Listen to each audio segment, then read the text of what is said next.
सभी को मेरा नमस्कार। आज मंत्रिपरिषद की बैठक में विभिन्न विभागों के कुल 21 मामले मंत्रिपरिषद के समक्ष विचारार्थ रखे गए, जिस पर मंत्रिपरिषद ने विचारोपरांत अपनी स्वीकृति प्रदान की है।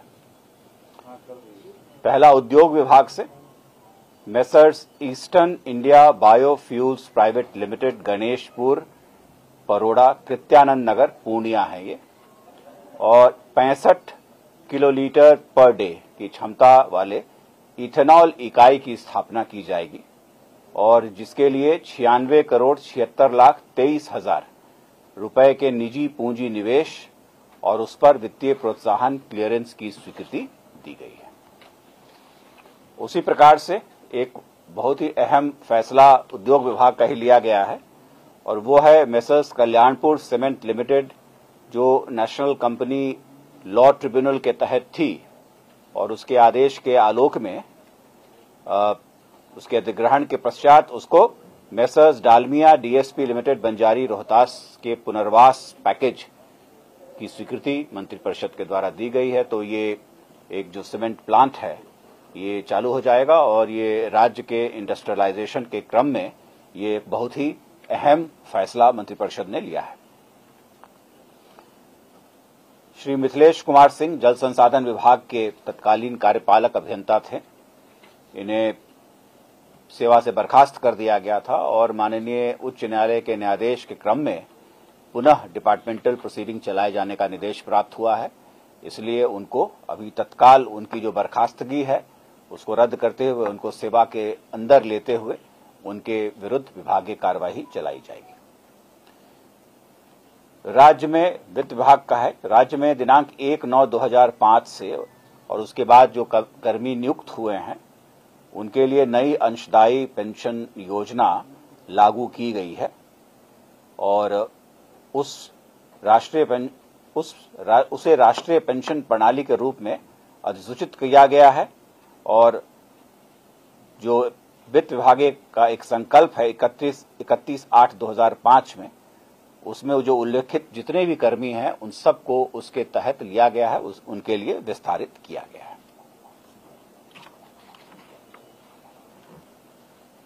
इसी प्रकार से वित्त विभाग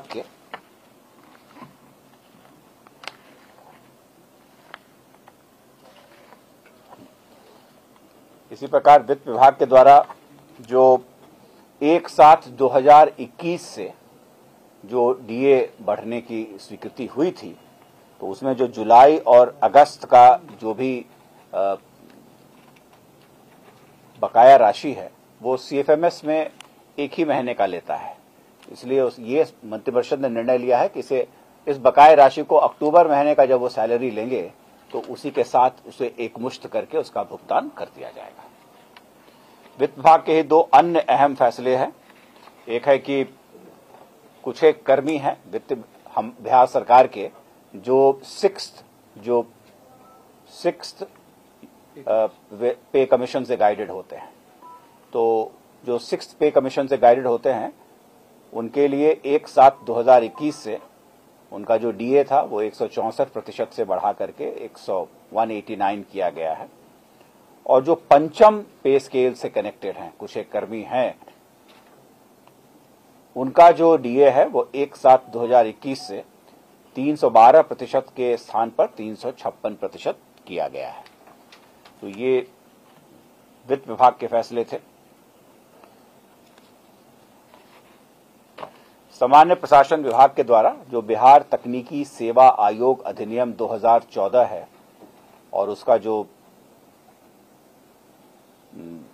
एक्ट है, उस एक्ट में संशोधन किया गया है और संशोधन का जो प्रारूप है इस पर आज मंत्रिपरिषद के द्वारा स्वीकृति दी गई है। वर्ष 2022 का जो कैलेंडर ईयर है उसमें निगोशिएबल एक्ट के तहत जो छुट्टियां दी जाती हैं, आज उन छुट्टियों के प्रारूप पर मंत्रिपरिषद की स्वीकृति दी गई है और ये हर वर्ष होता है। और श्रीमती संगीता रानी हैं, तत्कालीन सब जज सह एसीजेएम मंझौल बेगूसराय। इनको दंड स्वरूप इनको आज कंपल्सरी रिटायर करा दिया गया है। मद्य निषेध उत्पाद एवं निबंधन विभाग के द्वारा बिहार मद्य निषेध और उत्पाद अधिनियम 2016 की धारा 95 के तहत बिहार मद्य निषेध और उत्पाद नियमावली 2021 को जिस दिन से वो गजट में अधिसूचित होगा उस दिन से उसे लागू करने का निर्णय मंत्रिपरिषद के द्वारा लिया गया है। और इसी प्रकार गृह विभाग के द्वारा बिहार कारा एक्सरे टेक्नीशियन संवर्ग नियमावली 2021 के गठन की स्वीकृति दी गई है। जो पहले परिवहन विभाग के अंतर जो राज्य परिवहन अपीलीय न्यायाधिकरण था, उसको पुनर्गठित करते हुए उसे राज्य स्तरीय दावा न्यायाधिकरण का रूप दिया गया है और उसके सुचारू रूप से चलाने के लिए अपर जिला परिवहन पदाधिकारी एवं समकक्ष स्तर के 2 पद, एमवीआई के स्तर के 2 पद, आशु लिपिक का एक उच्च वर्गीय लिपिक और एक निम्न वर्गीय लिपिक के पद के सृजन का प्रस्ताव था, जिस पर मंत्रिपरिषद के द्वारा स्वीकृति दी गई है। शिक्षा विभाग के कुल 3 फैसले थे, जिन पर आज 3 प्रस्ताव थे जिस पर मंत्रिपरिषद के द्वारा स्वीकृति दी गई है। पहला है कि राज्य में 8,386 जो राजकीयकृत प्रारंभिक विद्यालय हैं, उनमें एक शारीरिक शिक्षा एवं स्वास्थ्य अनुदेशक का पद स्वीकृत किया गया है। इन्हें मंथली 8,000 रुपए और प्रतिवर्ष उस पर 200 रुपए की वेतन वृद्धि दी जाएगी। ये काफी दिनों से लंबित था और इस पर आज मंत्रिपरिषद की स्वीकृति मिली है। 2021-22 के लिए हम जो शिक्षा विभाग के तहत जो तमाम प्रोत्साहन राशि देते हैं अपने बच्चों को, उसके लिए प्रावधान ये है कि वर्ष के जो प्रथम 6 महीने में जिनका अटेंडेंस 75% होता है, उन्हें ही ये दिया जाता है। चूंकि इस वर्ष सितंबर माह के शुरुआत में ही विद्यालयों को खोला गया है, इसलिए निर्णय ये लिया गया है कि 2021-22 के लिए ये जो 75% की जो अटेंडेंस की अनिवार्यता है, उसको वन टाइम शिथिल कर दिया गया है, ताकि सभी को ये जो राशि है इसको दी जा सके। और रूसा जो राष्ट्रीय उच्चतर शिक्षा अभियान है, उसके कार्यान्वयन के लिए राज्य सरकार ने स्टेट हायर एजुकेशन काउंसिल का गठन किया है, राज्य उच्चतर शिक्षा परिषद।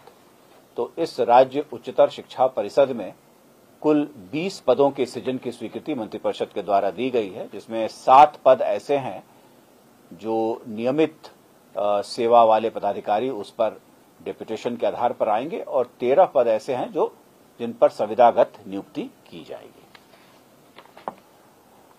उद्योग विभाग का ही जो माननीय उच्चतम न्यायालय के आदेश के क्रम में जो बिहार राज्य हस्तकरघा और हस्तशिल्प निगम है और बिहार राज्य औषधि एवं रसायन विकास निगम है, उनके कर्मियों के वेतनादि भुगतान के लिए मंत्रिपरिषद के द्वारा 77,05,26,000 रुपए